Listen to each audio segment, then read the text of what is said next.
لیکن رمضان المبارک آتے ہی ایک سوال بار بار سامنے آتا ہے، کیا سرعام کھانا جرم ہے؟ کیا واقعی پولیس کسی کو گرفتار کر سکتی ہے؟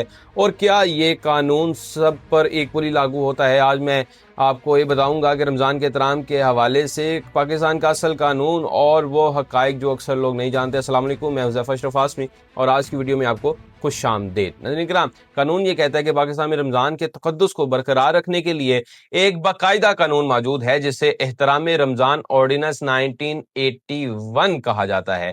اس قانون کا بنیادی مقصد یہ ہے کہ معاشرے میں روزے کا احترام قائم کیا جائے، اس کا احترام قائم رکھا جائے۔ اس کے تحت رمضان کے دوران دن کے وقت سرعام کھانا پینا، ہوٹلز، ریسٹورنٹس یا چائے خانے کھلے رکھنا یا ایسے کسی عمل کا اظہار جو روزہ داروں کے لیے تکلیف یا بے احترامی کا باعث بنے، ان سب چیزوں پر پابندی لگائی گئی ہے۔ ناظرین کرام، سادہ زبان میں قانون کی سمجھاتے ہوئے یہ بات کرتا ہوں کہ اگر میں اسے آسان الفاظ میں سمجھاؤں تو قانون یہ نہیں کہتا کہ آپ کھا نہیں سکتے، بلکہ یہ کہتا ہے کہ آپ سرعام کھا نہیں سکتے۔ یعنی اگر کوئی شخص گھر میں ہے، بیمار ہے یا مسافر ہے تو وہ کھا سکتا ہے، لیکن سڑک، بازار یا عوامی جگہ پر کھانا کھانا قانون کی نظر میں مسئلہ بن سکتا ہے۔ ناظرین کرام، اس کے حوالے سے سزا کیا ہو سکتی ہے؟ اب سوال یہ ہے کہ اگر کوئی اس قانون کی خلاف ورزی کرے تو کیا ہوتا ہے؟ قانون کے مطابق جرمانہ ہو سکتا ہے، مختصر قید ہو سکتی ہے اور لا انفورسمنٹ ادارے کارروائی کر سکتے ہیں۔ یعنی یہ کوئی صرف نصیحت نہیں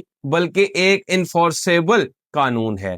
سب سے اہم غلط فہمی جو ہوتی ہے وہ یہاں پر یہ ہوتی ہے کہ یہاں ایک بہت بڑی غلط فہمی کو دور کرنا ضروری بھی ہے۔ یہ قانون ہر شخص کو ٹارگٹ نہیں کرتا، کیونکہ ہر شخص پر روزہ فرض نہیں۔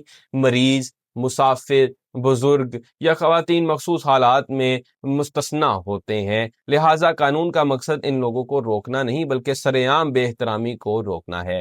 یعنی مسئلہ کھانا نہیں بلکہ کھانے کا انداز اور جگہ ہے۔ اپنی مثالیں دیکھ لیتے ہیں کہ جیسے کہ اگر کوئی شخص بازار میں کھلے عام پانی پی رہا ہے یا قانون کی خلاف ورزی ہو سکتی ہے۔ اگر کوئی بیمار شخص گاڑی کے اندر یا کسی نجی جگہ پر کھانا کھاتا ہے تو یہ جرم نہیں ہو سکتا کیونکہ وہ ایک بیمار ہے۔ اور دوسری بات یہ ہے کہ ہوٹلز دن کے وقت بند رکھے جاتے ہیں یا پردے کے ساتھ لمیٹڈ سروسز دیتے ہیں، اور ایئرپورٹس میں، ہسپتال یا مخصوص جگہوں پر استثناء ہو سکتا ہے۔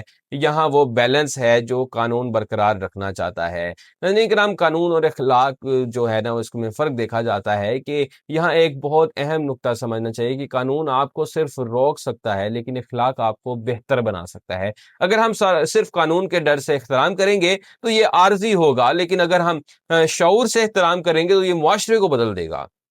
بطور وکیل میں یہ سمجھتا ہوں کہ قانون کا مقصد صرف سزا دینا نہیں ہوتا بلکہ ایک ایسا ماحول بنانا ہوتا ہے جہاں لوگ ایک دوسرے کے جذبات کا خیال رکھیں، نظم و ضبط قائم ہو اور معاشرہ باوقار بنے۔ رمضان ہمیں یہی سکھاتا ہے کہ ہم اپنے رویے کو بہتر کریں، نہ کہ صرف قانون سے بچیں۔ ہمیں یہ بھی دیکھنا ہوگا کہ کسی کو شرمندہ کرنا یا زبردستی روکنا بھی درست نہیں۔ قانون کو اپنے ہاتھ میں لینا غلط ہے، یہ کام ریاست اور اداروں کا ہے۔ ہماری ذمہ داری صرف شعور اور احترام ہے۔ ناظرین کرام، آخر میں یہی کہوں گا کہ رمضان صرف بھوکا رہنے کا نام نہیں بلکہ اپنے رویے، زبان اور معاشرے کو بہتر بنانے کا مہینہ ہے۔ اگر ہم قانون اور اخلاق دونوں کو ساتھ لے کر چلیں تو ہم نہ صرف ایک بہتر مسلمان بلکہ ایک بہتر شہری بھی بن سکتے ہیں۔ آج کی بات سے اختتام کرتے ہیں کہ احترام وہ نہیں جو قانون سے مجبور ہو کر کیا جائے، احترام وہ ہے جو دل اور شعور سے پیدا ہو۔